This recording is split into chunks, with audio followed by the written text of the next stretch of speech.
kabagis, welcome back to my channel. Haggard na haggard yung mukha natin kasi katapos lang nating maglinis sa kulungan mga kabagis, no? So this vlog po mga kabagis, ibigay ko sa inyo yung update natin sa ating mga inahin. Diba sabi ko may inahin ako na ibenta ko na lang kasi nga parang pangit siya i-keep kung ganun yung kanyang situation na ano siya, mayroon siyang pilay. And then meron akong isang inahin din na ipinalit sa kanya, and tingnan natin mga kabagis kung ano yung hitsura ng ating napiling inahin. Isa siya sa mga apat doon sa pinakalas na kulungan. Napili ko na gawin ko na lang inahin na ipalit doon. So tingnan natin mga kabagis ang update natin. Again, I need your help po mga kabagis, sa mga may alam at ano na matagal na nag-inahin, para matingnan ninyo at mabigyan ninyo ng kumbaga feedback yung ating napiling inahin na kapalit doon sa ibenta natin. So yun, just keep on watching mga kabagis, and if this is your first time here in my channel, make sure to subscribe and you hit the notification bell mga kabagis para updated kayo every time na may upload tayong kagaya nito. Just keep on watching.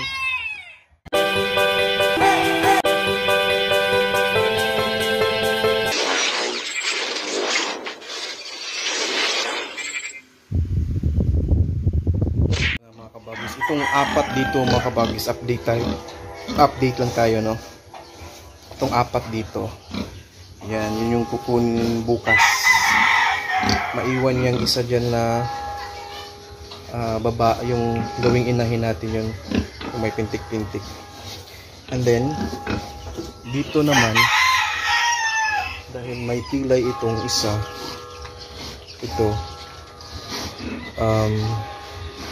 yung ibenta na lang natin sabay dun sa apat mga kabagis bukas. Tapos ito yung maiwan maliit. Tapos ang ipalit ko dito mga kabagis, pakita ko sa inyo yung may mga experience na dyan masyado sa inahin. Ito siya mga kabagis, pakita ko sa inyo yung ipalit ko dyan. Siniparit ko na rin siya. Paki-comment nga mga kabagis kung ano yung ano nito. Yan kabagis, siniparit ko siya dito. So bali tatlo pa rin yung ating inahin. Patayuin ko.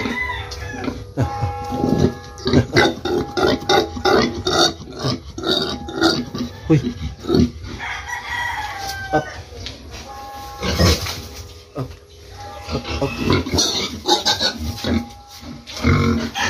Mga kabagis, ngayong tayo niya mga kabagis, patulong naman sa mga sanay na dyan sa pag-inahin. Ayan, ito yung kanyang puwerta. Napili ko siya kasi litaw yung kanyang puwerta,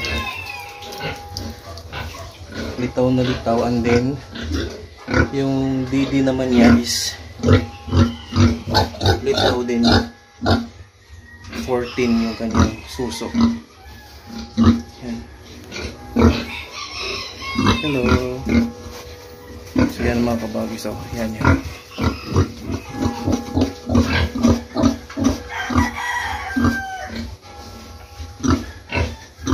Mahaba din yung katawan, maganda yung tayo.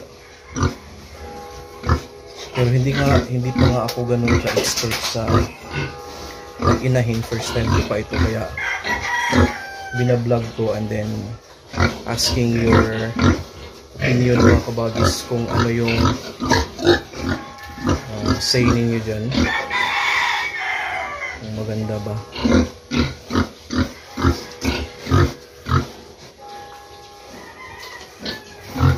Originally yung ating yung may pintik-pintik yung gawin nating inahin.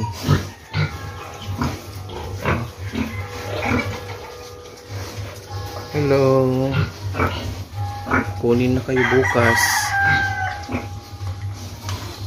Dik, kunin ka na bukas, Dik. Oh, oy.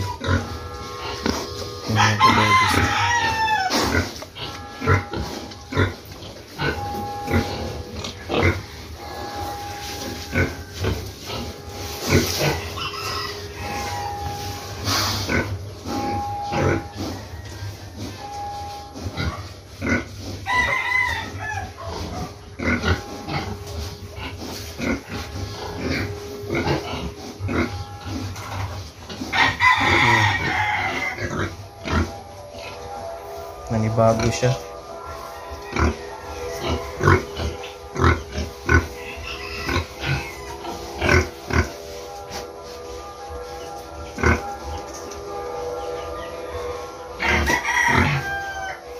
I hope hindi ako nagkamali. Dito siya galing mga kabagis, yung apat dito. Ayan. Dito ko siya kinuha.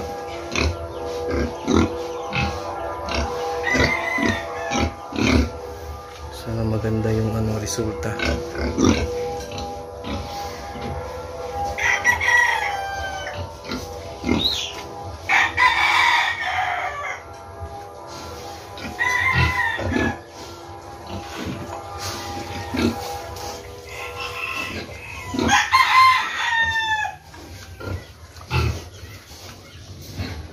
Hello. Yan, i-correct ko lang mga kabagis, no? Hindi sa overcrowded yung ating kulungan kaya nangamoy. Wala talagang amoy kasi nga winawalis natin yung oras-oras yung kanilang dumi at may septic tank tayo. So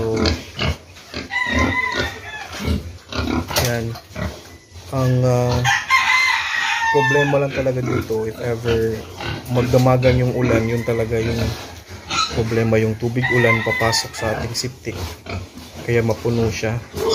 Yung kailangan nating ipasipsip para mawala yung tubig ulan. Pero aside from that, wala naman siyang amoy. Pwede ka ngang kumain dito sa mismong tabi ng aking kulungan mga kabagis. Kaya yun yung ko. Ayan, may mga dumi, kunti-kunti lang. Tapos maya-maya pulutin naman natin yan. O walisin natin yan maya-maya. So ayan.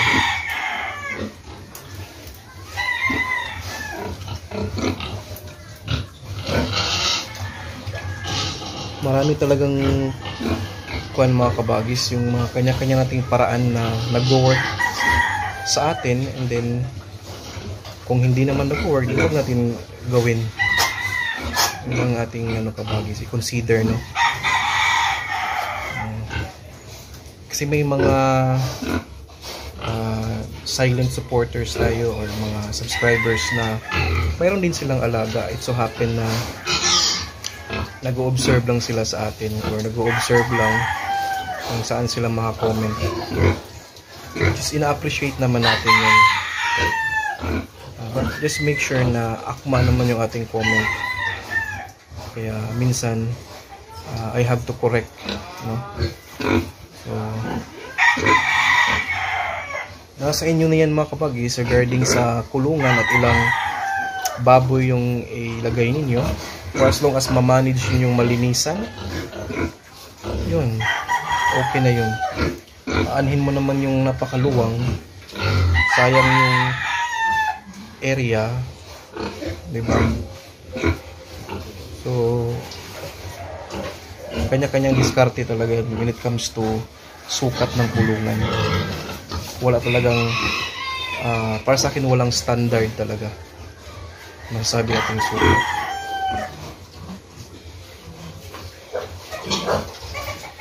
Yan. So yun muna update natin mga kabagis. Ito na yung pangatlo natin kasi ibenta natin yung isa. And I hope na maganda ito, no? Ang sabi, kung palapit ng mag-hit yung inahin mo, ang gawin mong inahin, ang advice is dapat paliguan ng paliguan palagi kasi mainit daw yung katawan. And then sabi, pakainin ng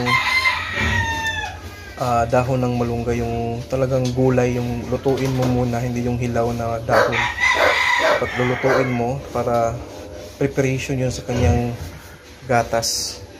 Marami yung gatas na lalabas, pero kailangan mo pa rin kainin ng gestating and then lactating once nagpa-dede na siya or lumabas na yung mga biik. So yun yung sabi. I really need guidance sa pag inahin kasi again, I'm very transparent na we're not that good kung inahin yung pag-uusapan kasi wala pa tayong masyadong experience, and then that's why I'm giving you update hanggang sa magkaroon tayo ng chance na mapaanak natin sila mga kabagis soon. Ito, sana maganda ang resulta. Alright, so yun lang muna mga kabagis. Again, i-remind ko kayo doon sa ating monthly raffle, monthly giveaway natin. That's gonna be June 12. Gagawin natin yan mga kabagis, mga 8 PM ng June 12 para marami pang maka-join kasi nga sabi yung 10 daw is masyadong gabi na, masyadong late na sa kanila. So gawin natin yan, and I hope nandun kayo mga kabagis to witness kung sino yung mananalo. So last glance ito sa ating mga Fatimins kasi bukas kukunin na yan sila. Alright, hindi sila mga kabagis. Ito, maiwan pa tong tatlo dito mga kabagis kasi maliit pa. Maliit pa sila, hindi ganun ka laki yung ating nakukuha.